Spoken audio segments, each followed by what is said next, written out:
Mateus capítulo 27, versículo de número 3. Abra aí a sua Bíblia. Mateus capítulo 27, versículo de número 3. Mateus capítulo 27, versículo de número 3. É o texto que nós vamos fazer uso da palavra de Deus, porque hoje o discípulo que nós vamos meditar sobre ele é o Judas. Mateus capítulo 27, versículo de número 3. Quantos encontraram? Diga amém.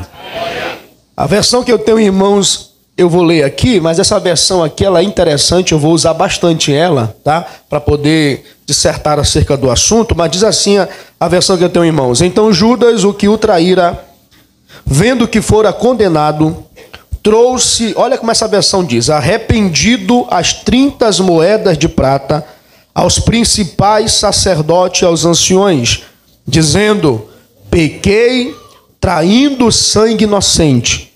Eles, porém, disseram, que nos importa? Isso é contigo. E ele, atirando para o templo as moedas de prata, retirou-se e foi enforcar-se. Amém? Então decore esse versículo de número 3 aqui, que diz assim, só mais uma vez. Então Judas, o que o traíra, vendo que fora condenado, trouxe arrependido. Agora olha aqui para a tela, por gentileza, e nós vamos ler essa versão da NVT que está aqui na tela, todo mundo em alto e bom som. Vamos lá.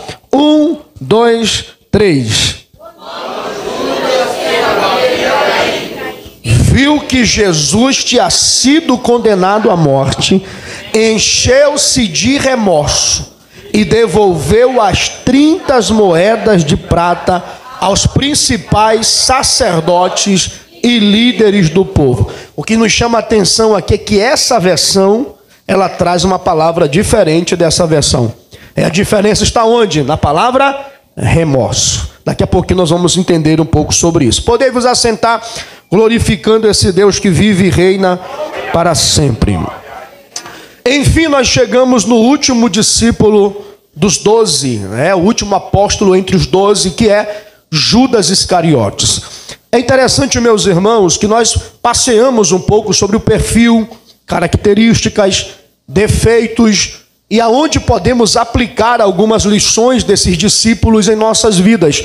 Falamos sobre todos eles, falamos sobre Pedro, Tiago, João, Bartolomeu, falamos sobre Simão, os Zelotes, enfim, falamos de todos os 12 discípulos. Hoje nós vamos falar sobre Judas. E eu não vou entrar na parte da discussão teológica, aonde discute se Judas nasceu para ser Judas ou ele tornou-se o Judas. Ou seja, ele nasceu para ser traidor ou ele tornou-se o traidor. Eu vou deixar somente um texto para a gente e você vai ler esse texto e vai tirar suas conclusões e eu vou aplicar a personalidade desse discípulo. Bota para mim aqui João capítulo 17, versículo de número 12. Esse texto vai ficar aqui para a gente colocar a nossa cabeça para funcionar, tá bom? E você vai tirar suas conclusões desse texto, porque eu vou deixar o texto falar por si só. Diz assim o texto, né?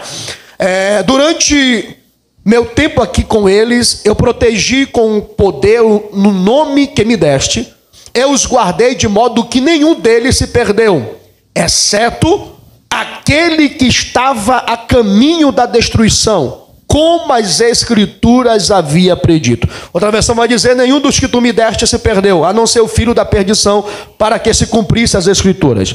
Então, eu não vou entrar nessa temática de discussão se ele nasceu, se ele era para ser ele mesmo, ou se ele tornou-se o Judas, mas eu quero pegar junto com vocês a personalidade desse discípulo. Vamos lá. O nome Judas, já tinha dito isso para os senhores, que o nome Judas era um nome muito decorrido durante o período contemporâneo de Jesus. Havia muitos Judas, porque o nome Judas no hebraico vem da palavra Yehudá. E essa palavra Yehudá, que no grego vem da palavra Judas, que significa louvado seja a Deus. O nome Judas é uma homenagem à tribo de Judá. Por isso que existiu vários Judas.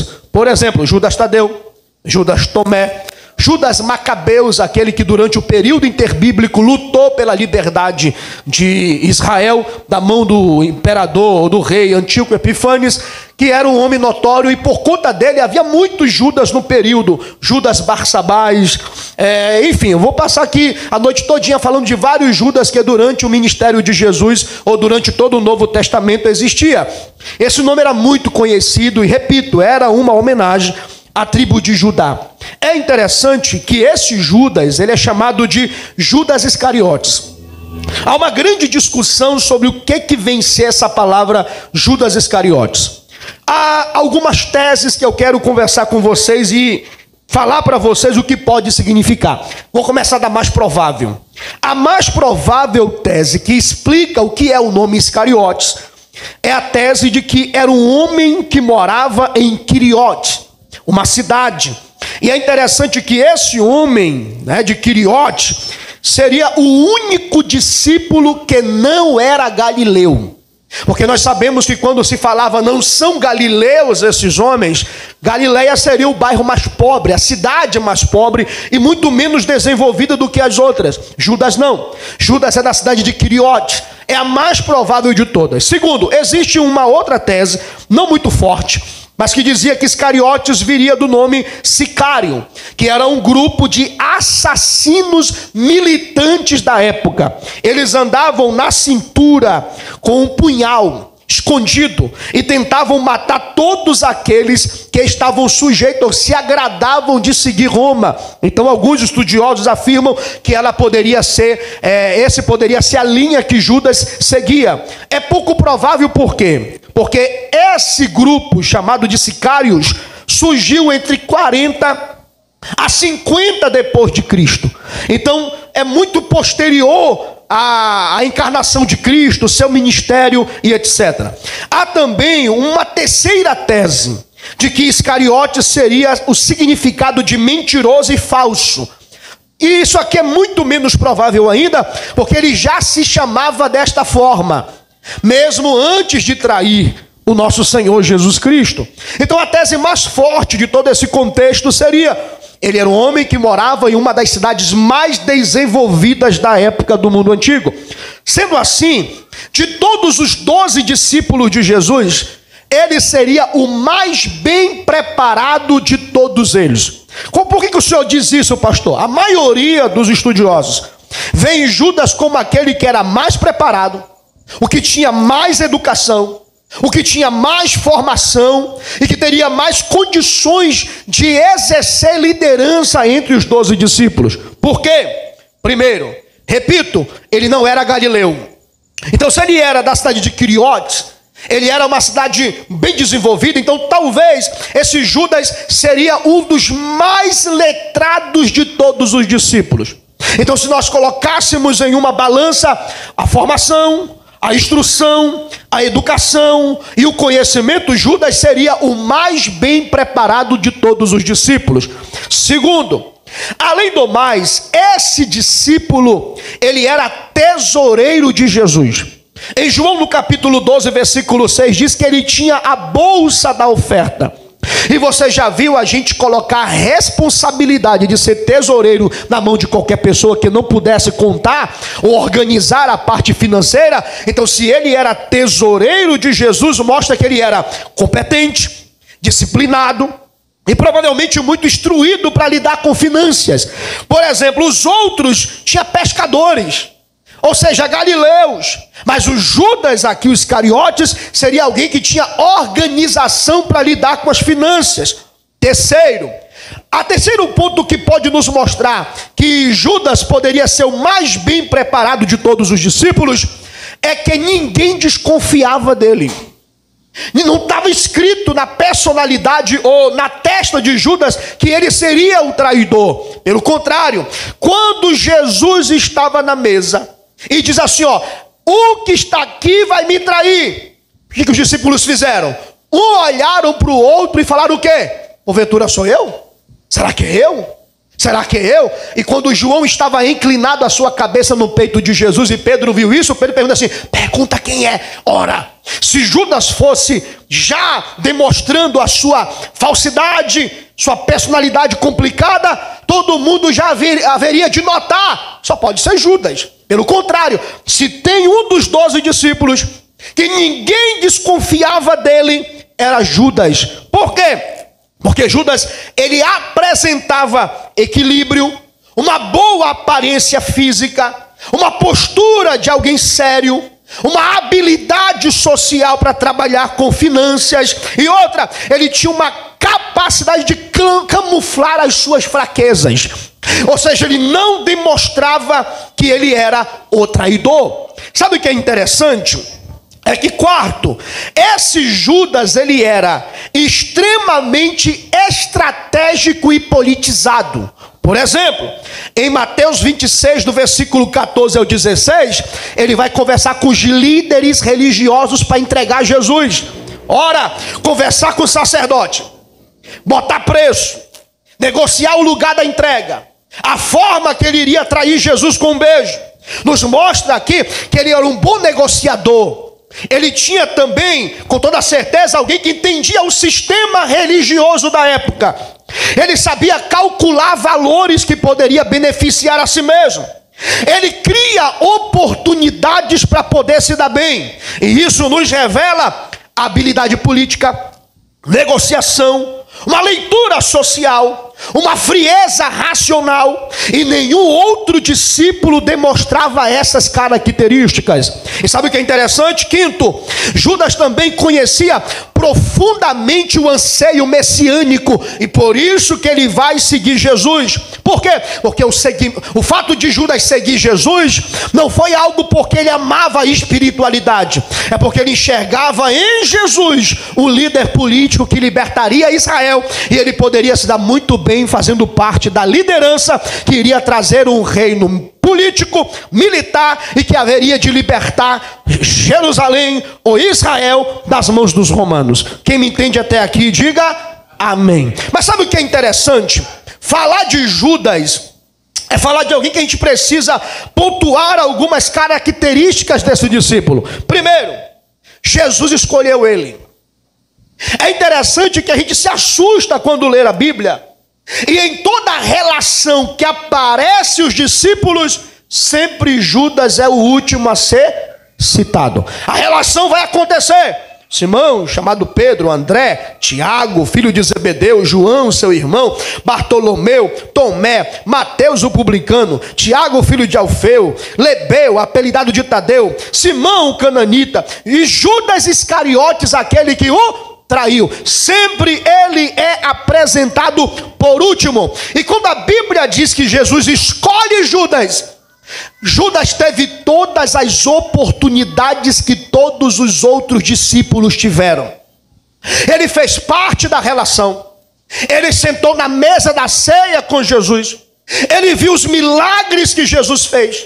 Ele acompanhou o ministério terreno de Jesus. Mas ele é Judas. Ele vai trair Jesus, e não é questão de oportunidade. Judas nos ensina que a culpa não é daquele que pastoreia, porque Judas teve o melhor pastor que poderia existir, e mesmo assim Judas traiu. Ele foi escolhido, teve oportunidades, e não é de se assustar que nem todos que fazem parte do rol dos discípulos, ou que frequentam as cadeiras da igreja, ou que fazem parte da liderança da igreja, terminarão os seus dias aprovados por Deus. Não é porque estamos na relação que nossa salvação está garantida. Tem muita gente que faz parte, participa, ceia, canta, prega, exerce ministério, e mesmo assim vai terminar o seu dia condenado, longe de Deus, e até mesmo lançados no inferno, porque o título não garante salvação. A salvação é demonstrada com fruto digno de arrependimento. Não é ter nome na relação, mas é ser discípulo de verdade.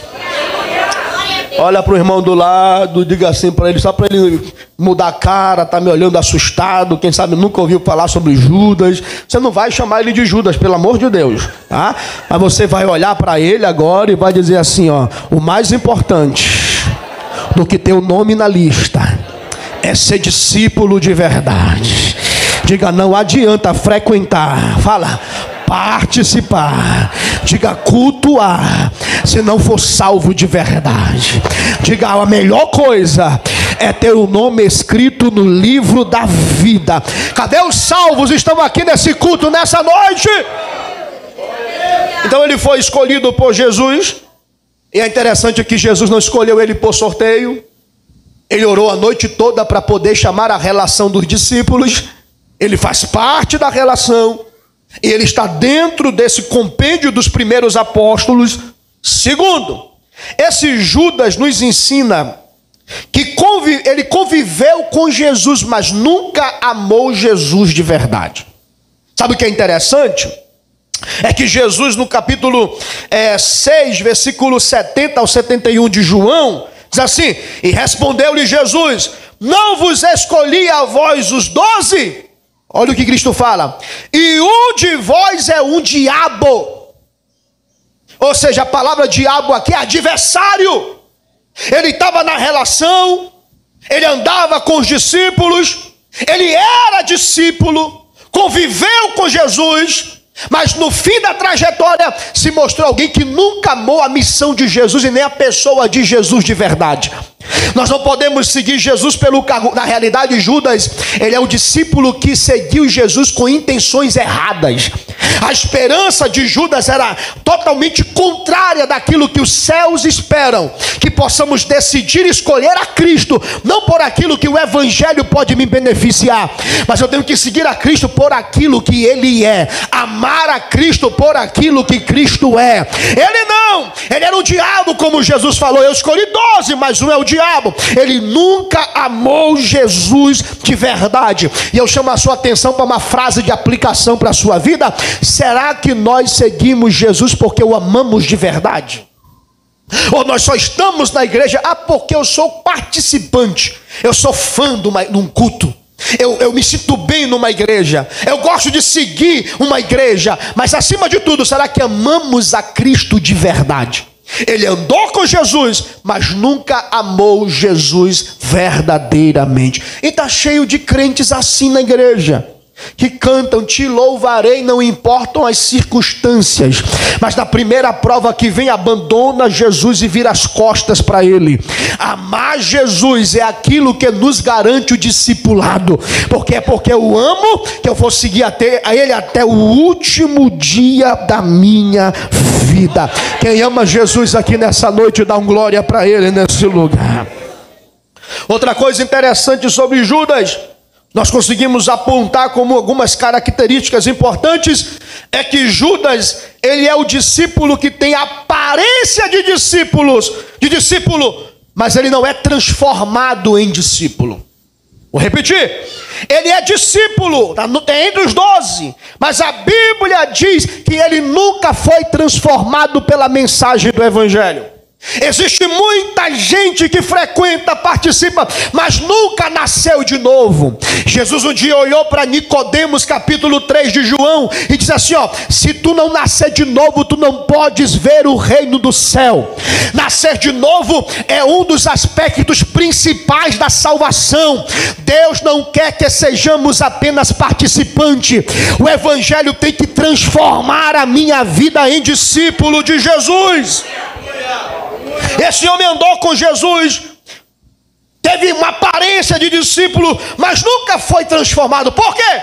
Porque ele sempre foi interesseiro. Por exemplo, ele seguia Jesus por interesse. Bota para mim aqui João capítulo 12, versículo de número 4. João capítulo de número 12, versículo de número 4 até o versículo de número 6. Vamos ler o texto, vamos lá? 1, 2, 3. Mas Judas Iscariotes, o discípulo que em breve trairia Jesus, disse: vamos lá. Valia 300 moedas de prata. Deveria ter sido vendido e o dinheiro dado aos pobres. Versículo 6. Olha lá, vamos lá. 1, 2, 3. Não que ele se importasse com os pobres. Na verdade, era ladrão. E como responsável pelo dinheiro dos discípulos, muitas vezes roubava uma parte para si. Ele estava andando com Jesus, na relação dos discípulos, mas era a mão fina.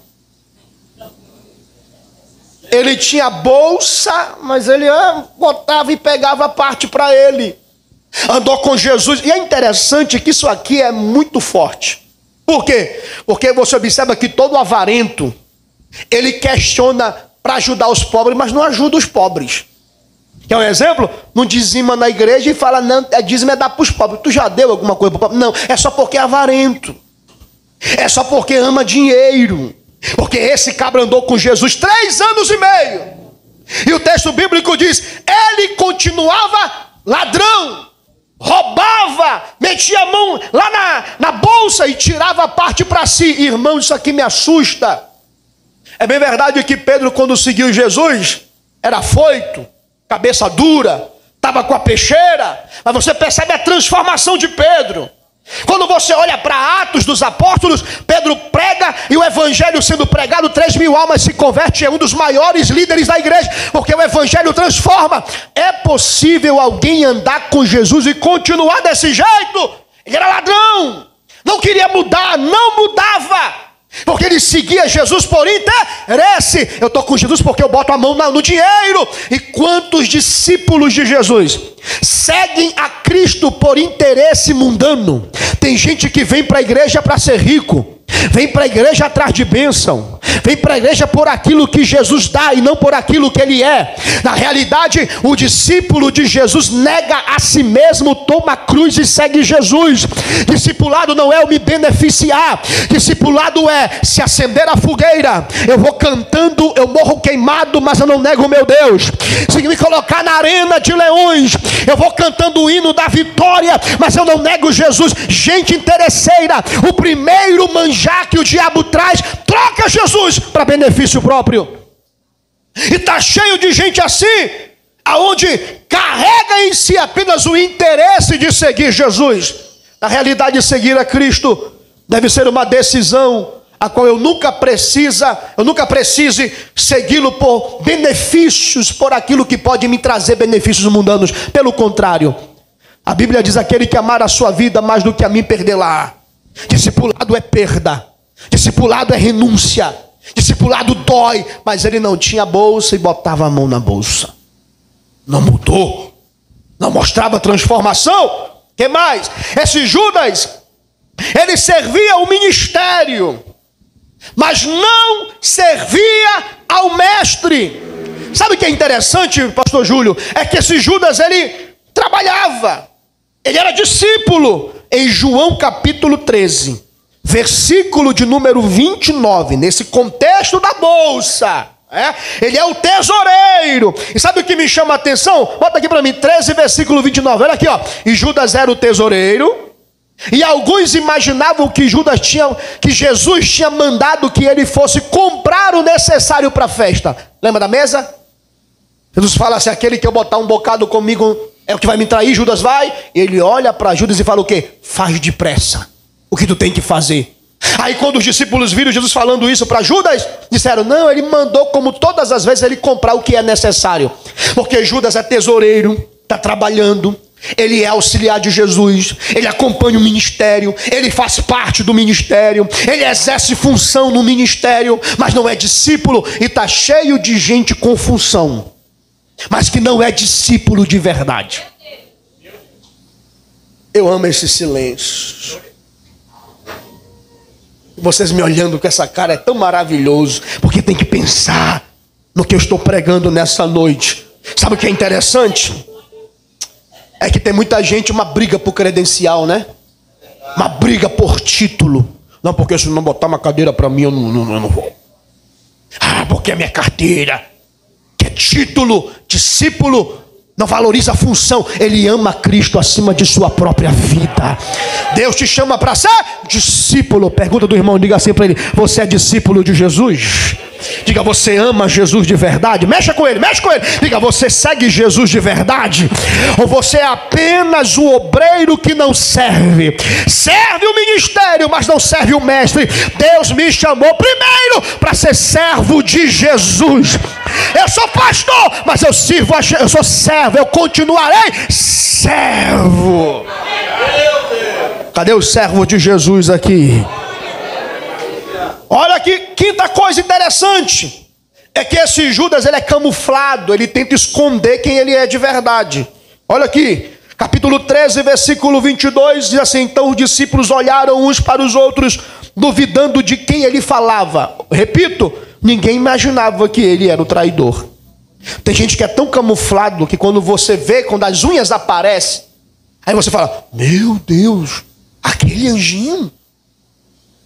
Já passaram por isso? Eu já tive pessoas na minha vida que passaram pelo ministério. Prega, cheio, o fogo desce. Chega tudo, parece um sapatinho de lã. Já tive gente que vai: oh, irmão, eu te amo. Tu é tudo pra mim. E depois, quando mostra as unhas, é Judas. Porque Judas é camuflado. Ele está no meio, mas não é discípulo. Ele está no meio, mas não é verdadeiro. Precisamos ter discernimento de espírito para saber os Judas que o diabo está colocando no meio da nossa vida. Tem alguém aqui nesse culto, irmão? Está meio tenso, né? Levanta as mãos assim lá em cima para relaxar. Levanta a mão. Ei, pega na mão do irmão da direita e da esquerda agora. Pega, ele vai dar glória a Deus agora. Levanta a mão dele para cima e diga assim para ele: cuidado com Judas. Diga: quem é Judas nunca se revela. Diga: cuidado com quem diz que te ama. Cuidado quem toma café na tua mesa. Fala. Cuidado com quem você reparte o seu pão. Diga: cuidado com quem diz que te ama e não te ama de verdade. Tem muitos Judas na igreja, muitos Judas na nossa vida. Que Deus arranque os Judas do nosso meio, porque eu quero ser discípulo de Jesus. O Judas é camuflado. Ele diz que ama, diz que é fã. Não, depois de Jesus é você. Não. É camuflado, está no meio, anda. E é interessante, irmãos, que nenhuma suspeita ele mostrou que ele era o Judas. E isso nos leva a entender que os Judas são camuflados. Eles vêm com sapatinho de lã. Eles estão na mesa. Eles estão juntos, misturado, mas não está misturado de verdade. Amém? E é interessante que o Judas nunca revela. É sempre o amigo mais perto que trai. É sempre aquele que diz que é o teu chegado. A pior dor da traição é aquela que está dentro da casa, que come do prato, que bota a mão na xícara melada de café. Não precisa lavar não, irmão. Eu tomo a xícara que tu tomou. Tua baba vai fazer mal para mim não. É esses que é perigoso. É esses que estão lá. Fala de novo para o irmão, diga assim: Judas é camuflado. Diga: cuidado. Agora só para ele dar glória, mas não se preocupe. Fala para ele: não se preocupe. Quem é Judas um dia vai revelar que é Judas. Fica tranquilo. Um dia mostra quem é de verdade. Olha aqui para mim. Esse Judas é o discípulo onde o diabo achou guarida no coração para entrar. E é interessante, meus irmãos, que esse diabo é um bicho nojento. Ele tentou entrar em Pedro, lembra? Quem diz os homens que eu sou? Tu és o Cristo, o Filho do Deus vivo. Aí o Cristo fala: mas o Filho do Homem vai padecer. Aí o diabo, aí Pedro falou: não, tem misericórdia de ti, isso não vai acontecer. Jesus olhou e disse: para trás de mim, Satanás. Jesus logo repreendeu, porque o diabo, ele nem entrou, ele só jogou uma seta para Pedro. Mas quando o diabo acha brecha para entrar, porque olha o que o texto bíblico vai nos revelar. Lucas capítulo 22, versículo 3. Bota aqui pra gente. Satanás achou um lugar no coração de Judas. E todo Judas tem um coração fértil para receber a semente do diabo. Lucas 22, 3. Olha o que diz o texto. Então Satanás entrou em Judas Iscariotes, um dos 12. Bota o versículo 4. E ele foi aos principais sacerdotes e os capitães da guarda do templo para combinar a melhor maneira de lhes entregar Jesus. Ei, isso aqui chama a nossa atenção. Porque eu posso estar na igreja, eu posso cantar, eu posso dar glória, eu posso falar em línguas, eu posso sapatear. Mas se eu não vigiar, o diabo pode entrar na minha vida e destruir o meu ministério. Tem muita gente que é cheio do fogo, mas não vigia. E o diabo é especialista em achar gente que não vigia. E é interessante, meus irmãos, que Judas foi uma terra prontinha para o diabo jogar sua semente. Cuidado, porque o diabo pode cirandar na nossa mentalidade e nos transformar no Judas. Tem alguém aqui nesse culto ainda? E sabe o que é interessante? É que esse Judas logo vai revelar quem ele é. Porque é interessante que em Lucas capítulo 22, versículo 47 a 48, ele vai trair o seu mestre. E é interessante, meus irmãos, que esse texto é muito forte. Bota aqui pra gente, Lucas 22, 47. Olha o que diz o texto. Enquanto Jesus ainda falava, ele está lá no Monte das Oliveiras, está lá no Getsemane. Ele chorou. As gotas de suor se transformaram em sangue. Ele pediu para os amigos orarem com ele. Ele sentiu o peso do sacrifício. E quando ele ainda falava com os discípulos, chegou uma multidão que era conduzida por Judas, aquele que era discípulo, aquele que comeu no mesmo prato, aquele que sentou na mesa. Ele chega, aproximou-se de Jesus e o cumprimento com um beijo, ou seja, beijou o rosto do mestre. Bota o versículo 48. Jesus, porém, lhe disse: Judas, com um beijo você trai o filho do homem. E outro texto fala assim: amigo, é com um beijo que tu trai o filho do homem, amigo. Ele traiu, ele beijou o rosto do mestre, ele se vendeu por uma quantia de dinheiro, ele jogou fora a oportunidade e trai o mestre, revelando uma falsa afeição, revelando que ele não era discípulo de verdade, revelando que ele carregava dentro de si. Ele traiu com um beijo, com míseras moedas. E você pode até dizer assim: maldito, como no sábado de aleluia.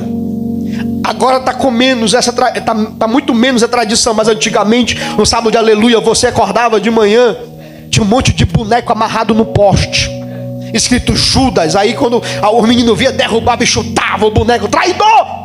Ei, tu chutou o boneco, mas você traz Jesus por muito menos. Aleluia. Você pode falar de Judas, mas você trai ele por muito menos. Você trai ele pelo prazer da vida, por meia hora de sexo, por um relacionamento que não é de Deus, por coisas que quebram princípios de Deus. Você joga fora o teu discipulado com Cristo. Você troca pelos manjares que o diabo te dá, e trocando aquilo que é mais precioso, que é a tua salvação, por aquilo que o diabo está jogando na tua cara. Vai, come, se lambuza. E quantas vezes nós também não se transformamos em um Judas? Estamos lá cantando na igreja, mas depois beijando o rosto e traindo. Ele trai Jesus. E é interessante que o Judas é o discípulo do remorso. E aqui eu quero que você entenda um grande princípio. Uma vez eu ouvi um pastor defendendo o Judas pregando. Eu não sou nem doido de fazer isso, Deus me livre. Mas ele dizendo que Judas foi salvo. Sabe qual foi o texto que ele usou? Ele usou Mateus capítulo 27, versículo 3, para dizer que Judas foi salvo. E eu vou dizer para você: não confunda arrependimento com remorso. Judas foi o discípulo do remorso. Bota aqui Mateus capítulo 27, versículo 3. Nós vamos ler esse texto de novo. Vai lá. Tu consegue rapidinho aí? Cadê o Giovanni? Consegue botar para mim aqui Almeida Corrigida Fiel? Bota aqui rapidinho, depois tu volta para essa tradução. Quando a gente lê Almeida Corrigida Fiel, é esse texto que aparece pra gente. Bota aqui pra gente. Bora ver se ele consegue trocar aí rapidinho. 27, versículo 3 de Mateus. Aí, vamos ler o texto? Vamos lá? 1, 2, 3. Então Judas, o que o traíra, vendo que fora condenado, trouxe arrependido as 30 moedas de prata aos principais sacerdotes e anciões. Segura aqui. O cabra pegou esse texto e falou assim: olha aqui, ó. Ele se arrependeu. Ele se arrependeu. Mas quando você pega aquela imagem, consegue jogar a imagem para cá? Joga a imagem que eu te mandei para cá, Giovanni. O texto bíblico não é escrito em português. O texto bíblico é grego. E quando a gente vê no grego esse texto, olha que diferença aqui, ó.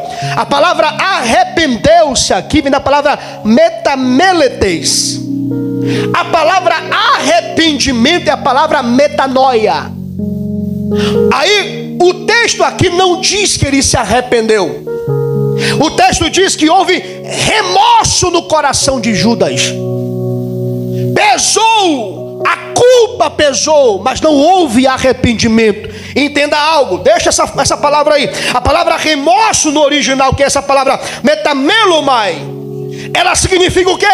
Sentir pesar, angústia, a dor da consciência, a tristeza pela consequência e a mágoa pelo que aconteceu.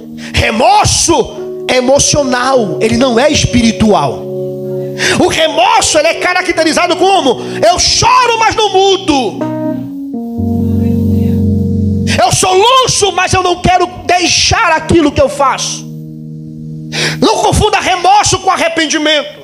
Tem gente que tem remorso espiritual, emocional na realidade. Então essa palavra remorso é diferente de arrependimento. Por que, pastor Janderson?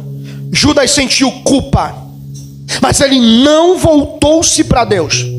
O remorso reconhece o erro, mas não muda a direção e tampouco procura perdão. Mas a palavra arrependimento é a palavra metanoia. O que é metanoia? Mudança de mente. Repita comigo assim: mudança de mente. Não pode ser melhor, diga mudança de mente, mudança de direção, transformação interior e voltar-se para Deus. Remorso não volta, não muda, não transforma, não é arrependimento de verdade. Agora o arrependimento é espiritual e produz um fruto de restauração de Deus na vida. O arrependimento faz o que, pastor Janderson? O arrependimento faz o pecador correr para Deus, para Cristo. Pedro, um exemplo. Pedro chorou amargamente. Ele negou Jesus. Mas quando Cristo ressuscitou e está restaurando Pedro lá na beira do mar da Galileia: tu me amas, Pedro? Tu sabes que eu gosto de ti.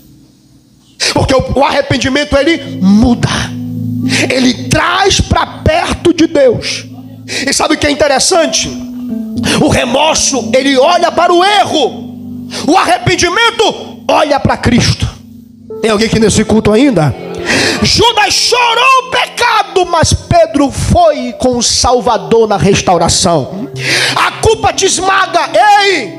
Remorso esmaga, maltrata. O remorso dói, causa desespero, mas o arrependimento leva a perdão e a alegria de alcançar um perdão de graça que Cristo nos dá pela graça do Evangelho. O Judas até devolveu as moedas, mas não devolveu o seu coração para Deus. Deus não quer as moedas, Deus quer você. Ele não quer as moedas de volta, Ele quer um coração que se volta para Ele. O remorso lamenta o que fez, mas o arrependimento muda aquilo que somos. Tem alguém aqui nesse culto ainda? Só para o irmão decorar, olha para o irmão do lado, diga assim: o remorso chora. Diga: o remorso lamenta. Diga: o remorso é lágrima de crocodilo. Diga: mas o arrependimento muda quem somos, transforma a nossa vida, restaura a nossa vida. É o perdão que transforma. Judas sentiu o peso da dor, mas não buscou o Deus que cura a dor. E é interessante a diferença entre Judas e Pedro. Não foi o pecado, os dois negaram, os dois traíram, mas um não volta, um não procura Cristo. Agora o outro está lá com os discípulos com a porta fechada, aonde Jesus disse: esperai lá, que quando eu ressuscitar eu vou ter convosco. E sabe o que é interessante? O remorso é o fim do homem. O arrependimento é um recomeço de uma nova oportunidade.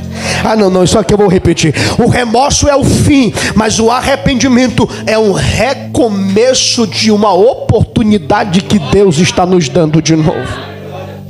Judas confessou seu erro, sim, mas só Pedro experimentou o amor restaurador de Cristo. Ei, não basta sentir culpa, é preciso voltar para Deus.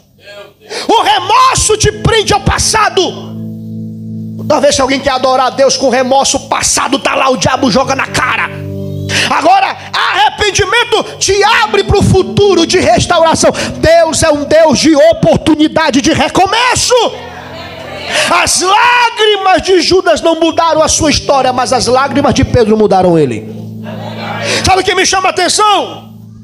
Sentir dor não é conversão. Conversão é voltar-se para Deus. Quem corre de Deus demonstra desespero e remorso. Mas o Pedro que confessou, ele foi para Cristo. Alguém está aqui nesse culto ainda?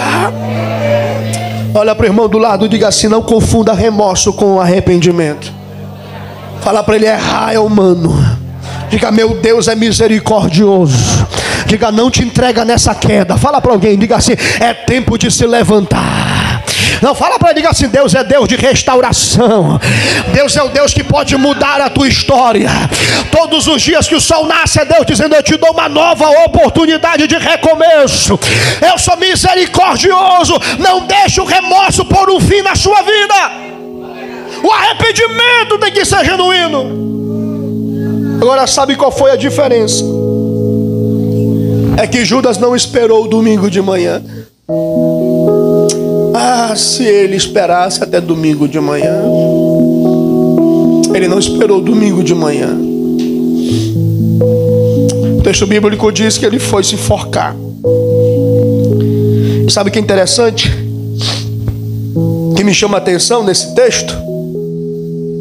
É o versículo 5 de Mateus capítulo 27. Bota aqui. Como é que termina alguém que não se arrepende e tem remorso?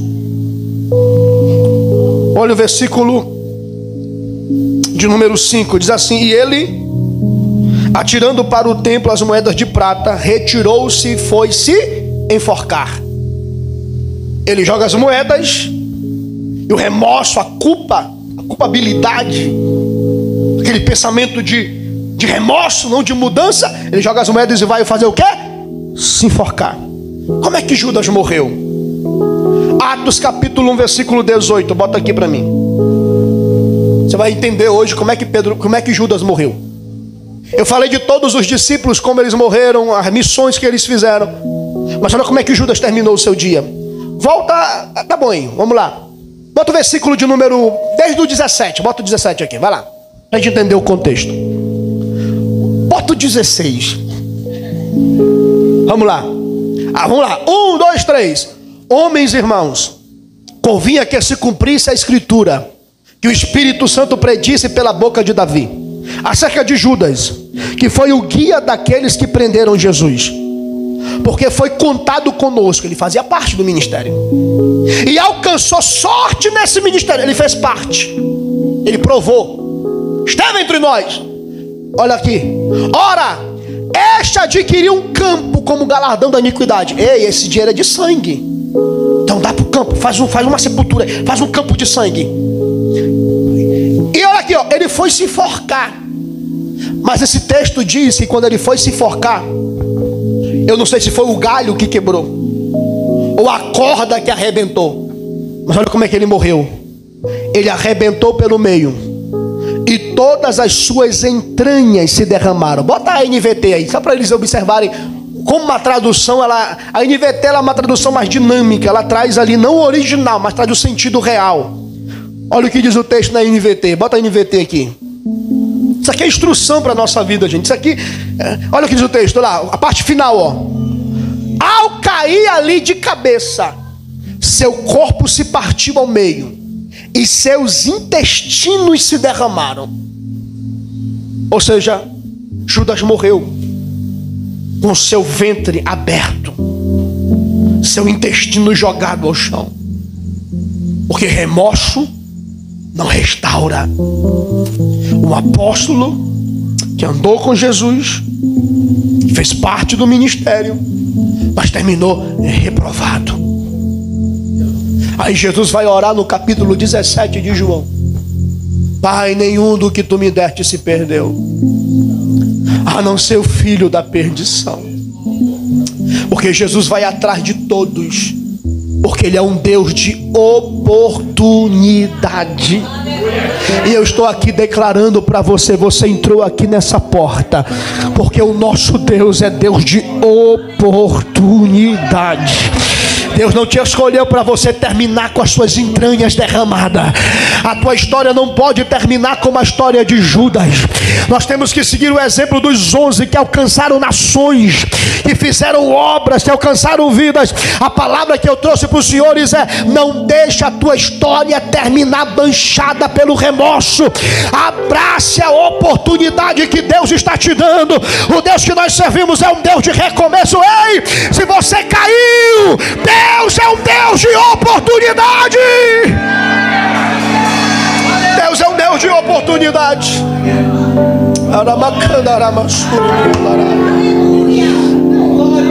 Porque se Deus não fosse o Deus de oportunidade, Sansão morreria envergonhado numa moinha.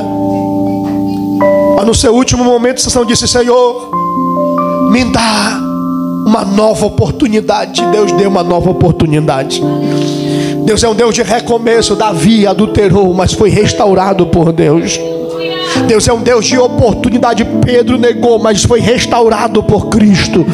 Deus é um Deus que dá novas oportunidades para você. O mal de Judas é que ele não esperou domingo de manhã. Mas eu tenho uma mensagem de Deus para você domingo de manhã. A pedra do túmulo foi removida. Ele ressuscitou e vive para todos sempre, dando oportunidades novas para mim e para você. Deus é um Deus de oportunidade. Quem sabe alguém está aqui, já cantou, já pregou, já foi usado por Deus, já sentiu a unção de Deus e hoje está caído. Ei, o Jesus de novas oportunidades está aqui. Não é para se matar, não é o fim da tua história. Há uma oportunidade de Deus para a tua vida. Alguém está aqui, pode dar glória para Jesus aí. Eu creio no Deus que a glória da última casa é maior do que a primeira. Eu creio no Deus que muda a história. Eu creio no Deus que reconstrói aquilo que o diabo destruiu. Eu profetizo: você não vai terminar como Judas. Haverá uma restauração de Deus para a sua vida. Alguém está sentindo essa unção de Deus aqui? Alguém está sentindo essa unção? Oh, Espírito de Deus, fica de pé comigo, fica de pé comigo. Eu estou sentindo uma graça de Deus aqui tremenda. Aleluia. E o que eu estou sentindo aqui é a voz do Espírito Santo falando: eu sou o Deus da restauração. Eu sou o Deus do recomeço. Eu sou o Deus das novas oportunidades. Eu sou o Deus que levanta o caído. Eu sou o Deus que muda a história. Eu sou o Deus que trago de volta. Pastor, mas o senhor não sabe por onde eu andei. Mas o meu Jesus é misericordioso para transformar a tua vida de novo. Quem sabe o diabo olhou para você e falou assim: não vale mais nada, vai morrer desse jeito, vai nada. A chamada de Deus ainda está de pé na tua história. É tempo de voltar à essência. Meu Deus é um Deus de recomeço. Oh glória, pega a mão de alguém do teu lado aí agora e diga para alguém: meu Deus é o Deus de recomeço. Diga: você não vai terminar desse jeito. Diga: porque domingo de manhã ele ressuscitou. Fala. Ei, domingo de manhã ele ressuscitou. Ele está vivo, ele é misericordioso. A graça, a porta da graça ainda está aberta. Deus, eu vou ver Deus te usar de novo. Eu vou ver o Espírito Santo te usar de novo. Deus de novas oportunidades. De gente que vai me assistir pela internet e quem sabe sente remorso do que fez. Ai, a graça, aonde abundou o pecado, superabundou a graça. Levante as suas mãos para cima, o mais alto que você puder agora. Porque há uma unção de renovo na casa. Pastor, eu parei. Vai parar nada, a graça de Cristo te levanta. Haverá uma restauração na tua vida. Os céus não abriram mão de você. Comece a adorar, abre a tua boca agora. Aleluia, é tempo de arrependimento genuíno. Não é tempo de remorso, mas tempo de arrependimento verdadeiro. Volta a essência de novo. Oh, glória! Não entendo porque me amou. Levante a mão e canta. Não sou o que devia ser. Eu não abro mão de Deus. Mesmo assim ele... Pastor, eu caí, mas ele levanta. Sou pequeno, ele tão grande é. Ele é misericordioso. Eu sou falho e ele é fiel. O que eu deveria era morrer. Aleluia! Mas ele prometeu você. Não adianta correr, eu só sei adorar. Eu só quero adorar. Por isso estou aqui. E se eu não adorar, falta algo em mim. Eu jamais saberei porque me escolheu. Meu Deus! Mais de uma coisa eu sei, tudo que eu tenho. Ele não abre mão de você. O diabo não vai te levar. Tu nasceu debaixo de promessa.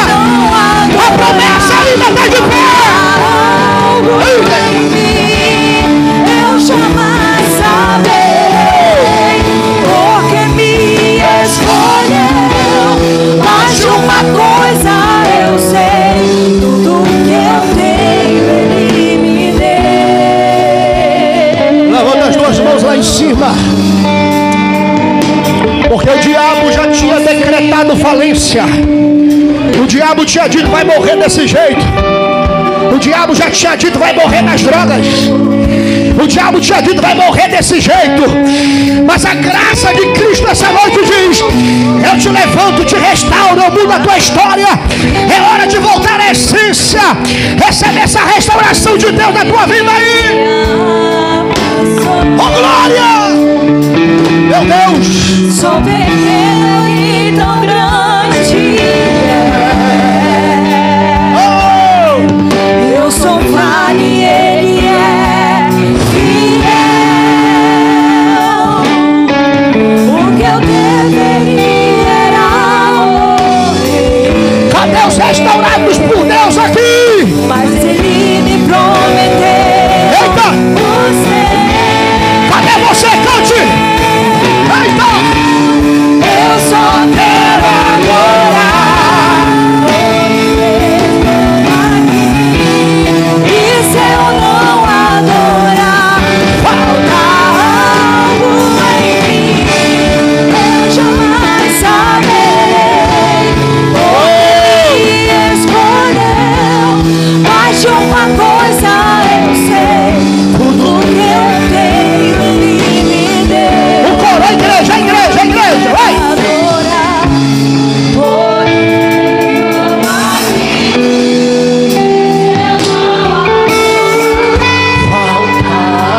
Algo em mim. eu jamais saberei, porque me escolheu. Acha uma Coisa eu sei, tudo que eu tenho ele me deu.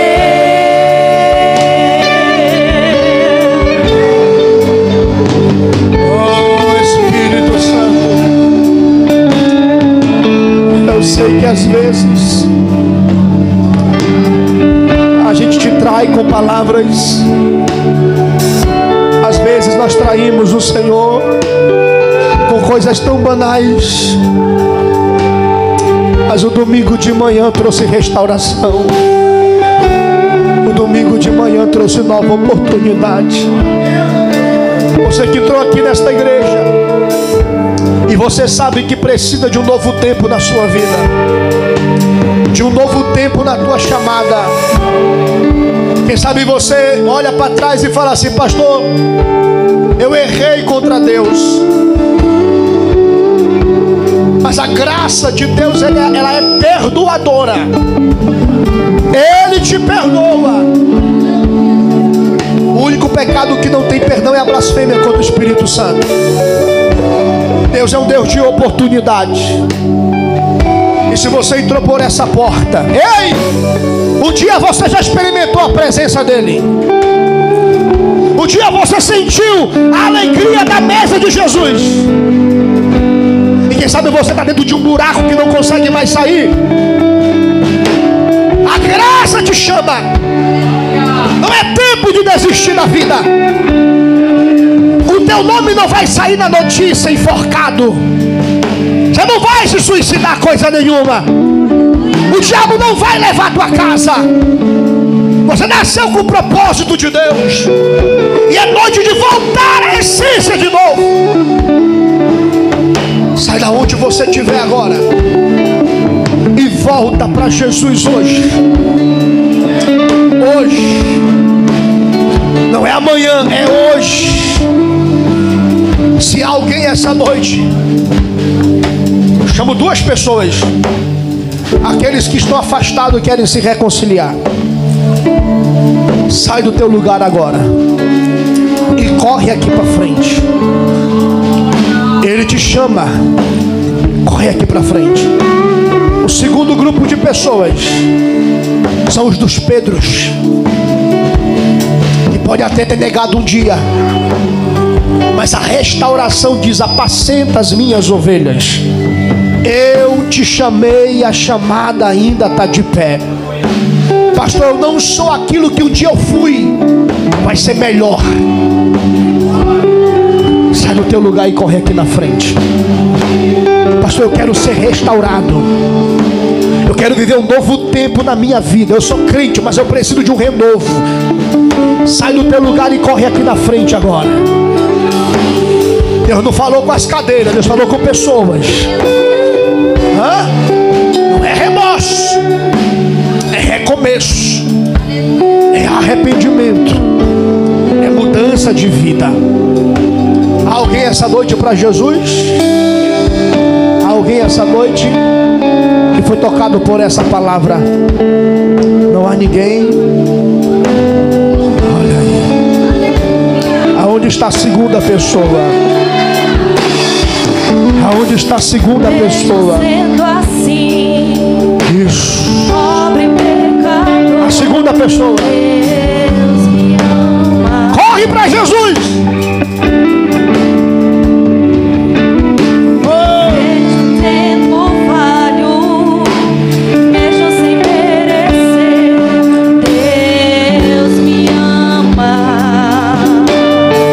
Aonde está a terceira pessoa?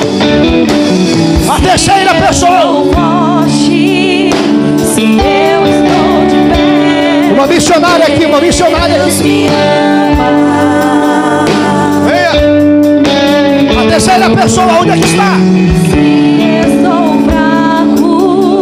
Oh, glória. É noite de restauração. É noite de restauração. A chamada ainda está de pé. Sem o seu perdão, o que seria? Aonde está a quarta pessoa? A quarta pessoa. A quarta pessoa. Vai fugir até quando? A quarta pessoa. Entregou seu filho para morrer. Aleluia. Em meu lugar. Estenda a mão para cá, igreja. Olha aí. Me ama, e o seu amor é tão grande e condicional. Deus me ama e Ele está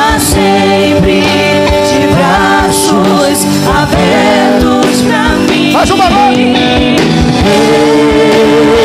Deus me ama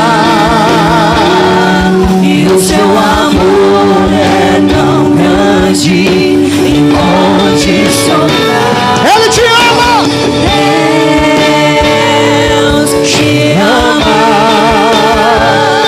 e Ele está sempre de braços abertos pra mim. Assim, o Espírito Santo está renovando já aqui na frente, ó. Ele não abre mão de você. Meu Deus, é uma presença linda de Deus aqui. Há uma chamada de Deus ainda. É no altar que Deus quer. É no altar que Deus quer. Eu te chamei, eu te chamei, eu te chamei. Eita Deus, restaura Jesus. Restaura Jesus. Restaura Jesus. O diabo não pode mais apontar o dedo na tua cara.